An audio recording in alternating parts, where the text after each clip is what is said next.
At last, the Formula 1 driver transfer market for the 2022 season has properly kicked off. Valtteri Bottas has signed for Alfa Romeo on a multi-year deal and will depart Mercedes after 5 years at the team. This was in the wake of Kimi Räikkönen's announcement that he would retire from Formula 1, and this also paves the way for George Russell to join Mercedes to join Lewis Hamilton at the team. Joining me to talk about the big moves across the Formula 1 grid are Autosport F1 reporter Luke Smith and Motorsport.com F1 editor Jon Noble. Gents, what do we think about the moves that have just happened? It kind of makes me think of the pretends to be shocked gif that goes around on social media, because I think that's kind of everyone's reaction now. It was for so many weeks, I think it's been pretty clear what's going to happen. Over the Zandvoort weekend, George Russell revealed that he'd been told prior to Spa what he would be doing. Obviously, both he and Valtteri Bottas have been quite coy with their answers. They both kept saying that there was no news to share, but that didn't mean there hadn't been a decision.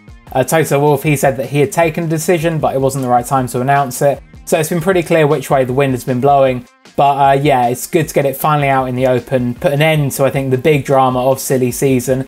And I think, yeah, paved the way for a new chapter, both for Valtteri Bottas at Alfa Romeo and a really exciting opportunity for George Russell, finally, with that Mercedes team.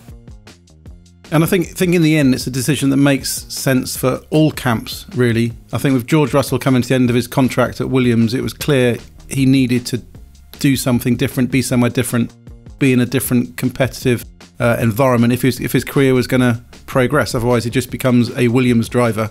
I think that kind of forced the decision on Mercedes. Valtteri has had his time at Mercedes, he's given his all, just hasn't clicked, not necessarily all through his own fault. I think Toto Wolff said recently that bad luck seems to be stapled to Valtteri Bottas' steering wheel, because he's had a lot of misfortune and bad luck along the way, but his wins, his pole positions, his contribution to the team on the technical front have all been there. And I think Toto's comment about Valtteri deserving to stay there would have been correct if there wasn't George Russell sitting there needing to be placed and moved somewhere. And Alfa Romeo, I think, is quite a good little fit for Valtteri. He become a team leader, he gets his multi-year contract, renews that partnership with Fred Vasseur. With 2022 rules, who knows who's going to be quick, who's going to be slow next year.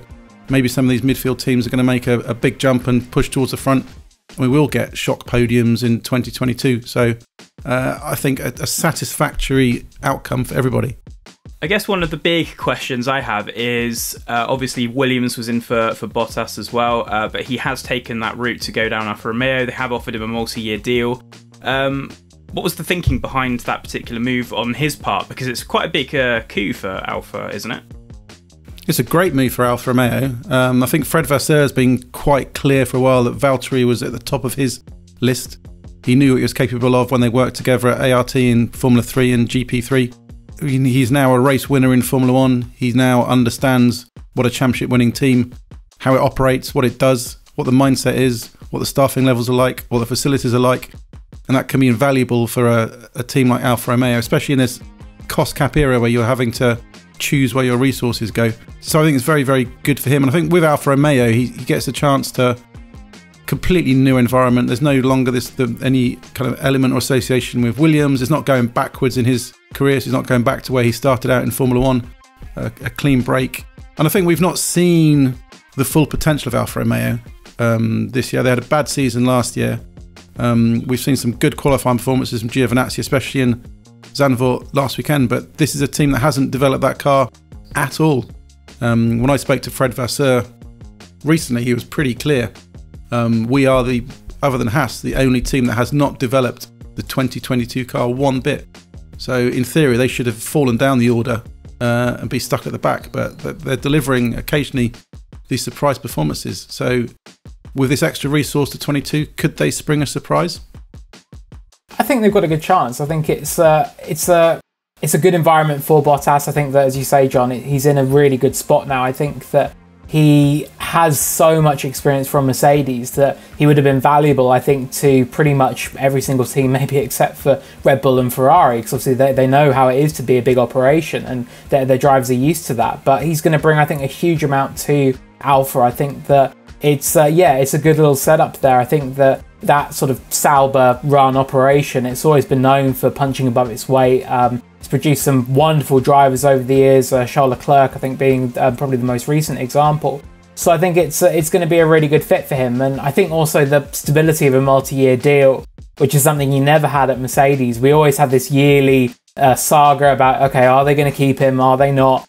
But now he knows that for the next 2 years, he will be at Alfa Romeo. Fred Vasseur, he spoke to our colleague Adam Cooper and told him that he wants Bottas to be a team leader. He wants him to be the man driving Alfa Romeo forward. And it looks like whoever his teammate is going to be, it's going to be someone with minimal F1 experience, if any at all. So I think, yeah, Bottas, he's going to be really, really important to that team now. And I think after a number of years sort of being next to Lewis, being the wingman, of course, that's something he really disliked being called, but it was never really his team, and it never was going to be his team either.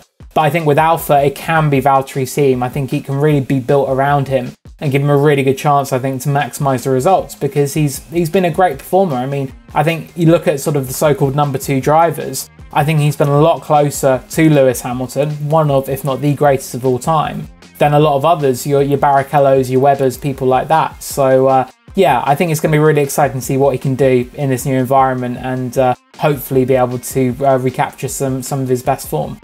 So obviously, yeah, he does have a chance to thrive at Alfa Romeo. And moving on to George Russell then, this has been a long time in the making, hasn't it? We were talking about this last year, and obviously Bottas was retained for another year, even after those starring performances at the Sakir race when Lewis Hamilton was laid off with COVID and George Russell took over. But John, just starting with you, it has been a long time in the making, and was there only really one option for Mercedes here? Was Russell's talent too good for them to miss, really?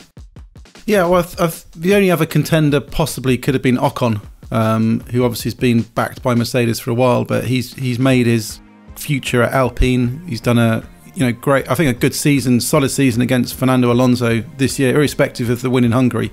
He's shown himself where he's embedded himself well there. He's earned a fresh contract. So I think once Ocon was off the table, I think it was almost a no-brainer, because you had to do something with George. I don't think he could have stayed at Williams, despite the progress they are making. I think he kind of needed something to push him forwards, because if he remained at Williams for a 4th season, I think there was a danger he could be cast as only good enough for Williams, that people would begin questioning why aren't Mercedes taking him to Mercedes. So I think it was important to move him on. Too complicated to move him anywhere else. So the one place that made the most sense was Mercedes. I think that obviously there would have been some big considerations from Toto, because you've got Valtteri, who's been a team player. It's been a very harmonious environment there after trouble between Nico Rosberg and Lewis Hamilton. We saw with George in Sakir last year, he's willing to speak out, he's willing to push hard, he's willing to say things, and I'm going to be intrigued to see how it goes up against Lewis Hamilton, because I don't think George's personality is one to sit back and not fight and push for what he wants, and he's going to be ultra competitive, and he's going to want to prove a point. And I just want to know if Toto's embracing himself for a few more headaches from next year. How do you think it's going to go next year, Luke, at Mercedes? Yeah, there could be fireworks. I think it's not an absolute given. I think that it's been, the partnership between Lewis and Valtteri, that's exactly what Mercedes needed after the Nico Rosberg era, because it got very tense and explosive and fractured towards the end. And the team has come together really, really well. I think it's a very united team now. And it's going to be really interesting to see just how much that is pushed next year, because as John said, George isn't the kind of person who's going to just sit back and want to be a number 2 driver. And if he's got an opportunity to take the fight to Lewis, he's absolutely going to do that. And Lewis's attitude towards it all as well. I mean, he was sort of over the summer, a few races back, he was asked about it, and he said that he didn't necessarily see there needed to be any change at Mercedes for next year. And even at Spa, after George obviously qualified second and in the end finished second as well in the race that wasn't really, he again was not overflowing with compliments. He was sort of complimentary, but not exactly very warm and embracing of George. Whereas then at Zandvoort, Lewis all of a sudden was really speaking up about George, saying, oh yeah, he's really humble, like he's a great operator, and obviously I've got to support Valtteri because he's the guy here right now, but yeah, George's got a great future. And it was interesting to see that attitude change. So yeah, I think maybe that was him sort of coming to terms with what was going to happen, that ultimately he will be working with George, therefore I've got to sort of get used to it and let us sort of pull the team forward. But I think it's just going to be a fascinating dynamic, because you've got Lewis, who's going into the final few years of his career now, obviously wants that 8th world title and to really cement himself at the top of all those statistical lists for wins, poles, world championships. And then you've got George, who doesn't have any of those things right now, and yet he knows that sort of he's the next man. Like, he's going to be the man to probably take over when Lewis does retire and lead Mercedes into the future. So yeah, it's going to be very interesting. I think Mercedes has done a lot of good work during this time with Bottas. I think maybe they'll be better prepared this time around for when there are sort of these spicy on-track moments that they had between Lewis and Nico, for example. But yeah, I think with George, it's going to be really interesting. It's a very new dynamic for the team. And yeah, I just can't wait to see how it goes. And just lastly then, because that really brings Williams into play with the whole silly season lineup, we kind of expect Nicholas Latifi to stay. Jos Capito said he'd be very, very happy to keep the Canadian on board. But it seems to be a straight fight for the other seat between Alex Albon and Nyck De Vries. So both of you, who do you think is going to get that drive, and on what grounds, if you like? Yeah, my money would be on Nyck De Vries for that seat. I think that we know that Red Bull and Alex Albon, we know that they want Williams, that's their preference, but the fact that Toto Wolff has made quite clear that if Albon is to go to Williams, he needs to be free of his Red Bull links, so that obviously, because he's going to be racing potentially with a Mercedes power unit, I think that might be a bit of a deal breaker for Red Bull, because ultimately he's a young driver they've put a lot of time and effort and money into, and I don't think they would be happy to lose him. So I reckon that may point towards Albon going to Alfa Romeo. We know that Ferrari have said that they're not going to interfere. They don't have a say over Antonio Giovinazzi's seat anymore. So I think that's looking like the more likely destination for Albon. And yeah, it gives a chance, I think, for Nyck De Vries, who's been yeah, excellent in Formula E this year, obviously winning the World Championship, won the F2 title a couple of years back. In 2018, he was 4th in the championship behind those 3 great graduates of Russell, Norris and Albon. So he's got what it takes to be in F1, definitely, and he's really earned his opportunity. And yeah, I think the Mercedes links, I think they'll just push him over the line to land that Williams drive. I'm interested to know if John agrees with that, if there's any other contenders he might see.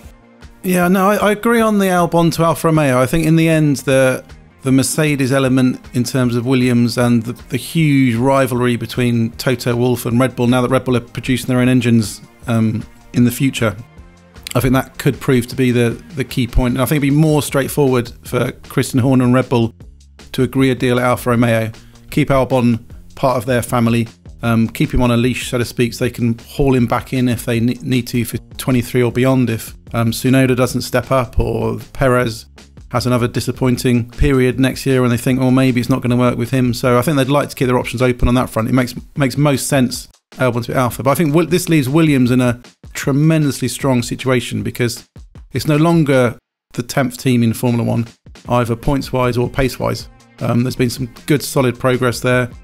We've seen, George has done some great Saturdays, but Latifi is now getting up there as well and delivering some surprises, which shows the car is making progress. So I think that's enticing for outside drivers. It's probably the most competitive seat that's going to be available. Jos Capito, team boss, is a bit of a player in the paddock. He knows how these things work, so he'll be speaking to Toto. I'm sure he's speaking to Horner. He'll be speaking to Fred Vasseur. He'll be speaking to driver managers. He'll have this list. He'll know what he can get out of who and what makes the most sense. Does it make the most sense to go for Latifi as a bit of continuity with some good sponsorship just to keep the coffers well boosted? Do you go for De Vries and try to get a reduction on your Mercedes engine deal through Toto if they want to do something there? Do you go for Kvyat? Do you go for Jack Aitken and try to get Korean sponsors in? Do you go for Hülkenberg? I think there's no end of drivers and opportunities for Williams, and I think in their situation, they just need to sit back, see what happens elsewhere on the market, keep that seat available, and just in the end, you can make the choice you want. You won't be forced into a corner and rushed into things. So there you have it. Thank you very much, chaps. And we do now have George Russell to Mercedes and Valtteri Bottas to Alfa Romeo. But what of the other Alfa seat and, of course, at Williams? Stick with us, stay tuned on autosport.com and motorsport.com and find out.